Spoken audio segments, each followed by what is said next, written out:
Depois de anos de processo de restauração após um incêndio, a reforma do Museu Histórico de Rio Claro está na reta final. As obras já estão a todo vapor, mas ainda falta muito para terminar. Parte da história arquitetônica e da cultura local, tombado como patrimônio, o Museu Histórico e Pedagógico Amador Bueno da Veiga já está sendo restaurado. O local está fechado desde 2010, quando um incêndio destruiu parte da estrutura do prédio. Os bombeiros trabalharam mais de 13 horas para combater o fogo, que destruiu também a restauração do teto, que já estava quase pronta. Na época do incêndio, as perdas só não foram maiores porque o museu já estava fechado para reforma. Cerca de 15 mil obras, entre arte sacra e quadros, já haviam sido retirados. E para o projeto de reforma atual, uma equipe de São Paulo especializada em restauração histórica é quem está cuidando da reforma. O trabalho de restauração do museu é minucioso. Pelo projeto, as instalações seguirão padrões importantes de museus nacionais e internacionais. Até mesmo um elevador será construído. Os trabalhos de restauração estão concentrados no acabamento da parte superior do prédio e da fachada.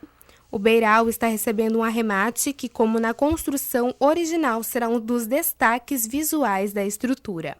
A perspectiva inicial é que nós não poderíamos reconstruir esse prédio depois do incêndio, que seria uma farsa para a população.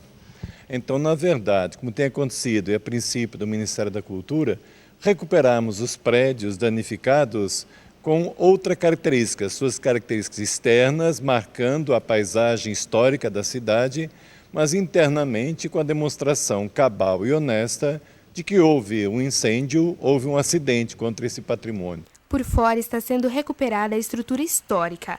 E por dentro, o que ecoa é tudo de mais atual que existe em termos de museu. Tudo isso com a intenção de tornar um museu vivo.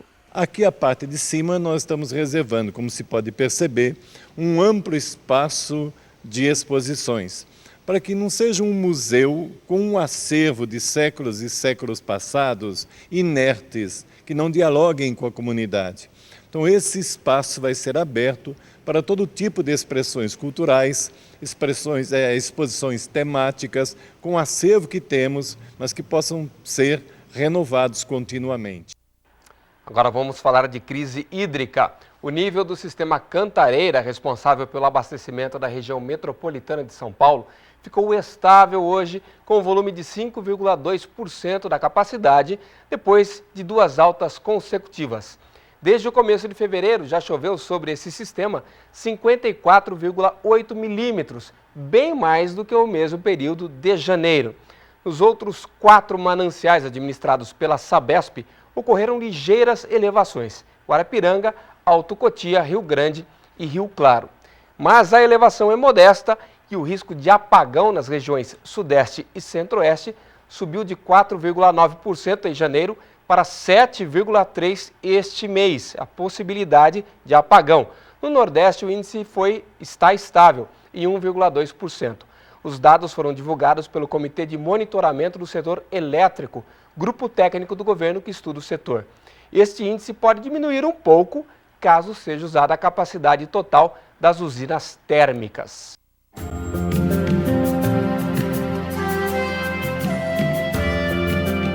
Quinta-feira amanheceu com um dia nublado, com chuva fraca logo pela manhã. Tem previsão de pancadas de chuva à tarde e à noite.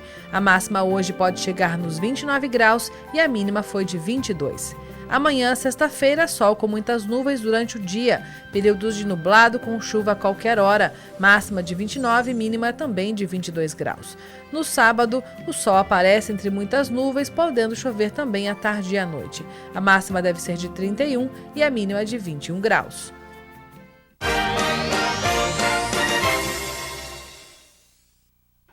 Vamos falar de setor imobiliário? Marcos Hofling já está aqui comigo. Tudo bem, Marcos? Tudo bem, Paulo. Tudo jóia? Tudo bem. Você pode fazer a sua pergunta, 2111-7000. Algumas já estão conosco aqui. A Ivani do Centro, Marcos, pergunta: minha filha é locatária e busca uma república na cidade de Campinas.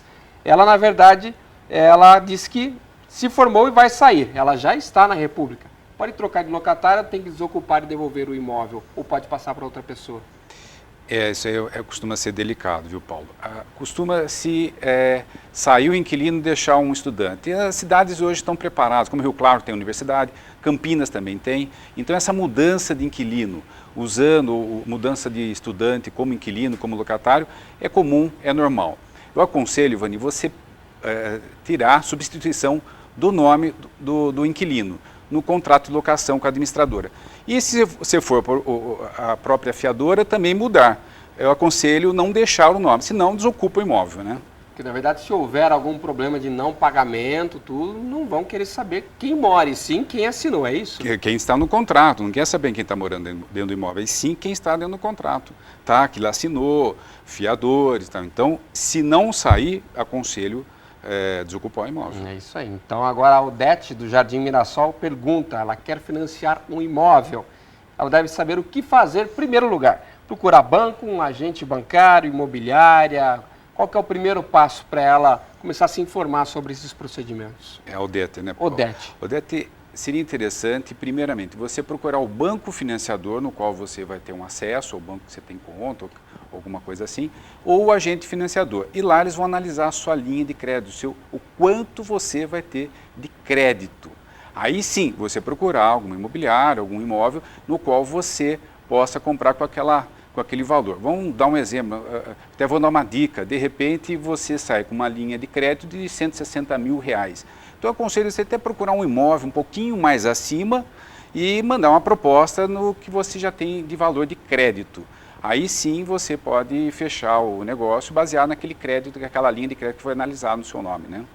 Maravilha. O Newton, Cidade Jardim, ele explica que ele é fiador do filho, só que ele vendeu o imóvel que foi apresentado como garantia nesse processo de fiador. O que ele deve fazer? Quais são as providências legais aí que ele tem que correr atrás? Nesse caso, Newton, são dois momentos, dois episódios. Se você tem vários outros imóveis que estejam no seu nome, que estão registrados no seu nome, não há necessidade de você comunicar à administradora, imobiliária, que você vendeu esse imóvel, que você deixou lá uma cópia de garantia desse imóvel. Caso você só tenha esse imóvel, aí sim, eu aconselho você a entrar em contato com a administradora, avisando que você já não tem mais esse imóvel, aí a administradora vai pedir outra garantia, ou talvez até a substituição do fiador. Então, nesse caso, são dois episódios aí, né, Paulo? Aí está explicado, né? Porque daí tem que ver se vai passar para outro imóvel. Não há necessidade, então, de comunicar que o imóvel mudou, a garantia mudou.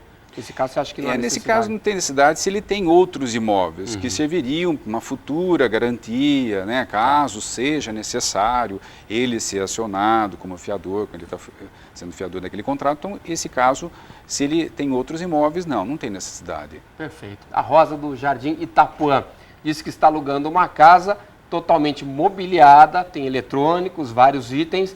Isso aí está tudo constando no contrato. Ela quer saber qual que é a responsabilidade dela quando devolver o imóvel. É uma alocação meio incomum, tá? É Rosa, né, Paulo? Rosa. É meio incomum. Acontece que você tendo os objetos, é comum não alugar sem nada, né? Quando tem alguma coisa dentro, você tem que devolver com ele completo, com a casa em ordem, os móveis em ordem, né, que estão dentro do imóvel, e os eletrônicos também. Caso queima, tem que trocar algum eletrônico, você comunica à administradora que você trocou aquele eletrônico similar, tal, para ficar, quando você for entregar, não ter divergências, conversas, empurrando, alguma coisa assim. Então é interessante você comunicar, mas é entregar tudo em ordem, viu? Perfeito. A Beatriz, chegou uma pergunta também agora, não consegue fiador. Ela quer saber se existe uma outra forma que ela poderia usar para tentar aí, né, emplacar um contrato. A Beatriz. Beatriz, do centro. Olha, Beatriz, existem opções como seguro-fiança. Hoje, mais ou menos, Beatriz, para você ter uma noção de valor, o que é? Um seguro que você anualmente você tem que renová-lo. O que é essa renovação? É que nem um seguro de carro, todo ano você tem que renovar esse valor. Hoje está mais ou menos, como você tem uma noção, 3 vezes o valor do aluguel. Você paga uma vez, às vezes tem um parcelamento desse seguro na corretora de seguro, e aí você pode usar esse mecanismo. Também tem uma opção de capitalização. O que é isso? São tantos aluguéis, se coloca um título de capitalização, uma empresa especializada, que a imobiliária sabe, tem esse acesso. Esse valor fica como garantia. O dia que você for sair, se tiver tudo em ordem, é devolvido corrigido. E ainda, como é um título de capitalização, está sujeito a, inclusive, até títulos de ganhar prêmios, alguma coisa assim. Então, é uma opção que a gente tem também de modalidade, né? É interessante essa última, inclusive. Não é muito usual, a gente não ouve muito falar, mas parece que está entrando no mercado aí. Tem uma coisa ou outra, tal, já faz um tempinho, mas leva um tempo para se adaptar. Outra modalidade também que eu costumo até mostrar para o pessoal é o fator do item principal lá, que você pegar o imóvel que você tem, você elimina o fiador, e o fiador você põe o imóvel, o seu imóvel. Você tem um imóvel, você tem outro, vem de outra cidade, você tem um imóvel. Então você pode perfeitamente também usar o seu imóvel, eliminando o fiador. Maravilha, Marcos, muito obrigado mais uma vez pelas dicas aí do setor imobiliário. Eu que agradeço, Paulo. Até a próxima aqui. Até mais.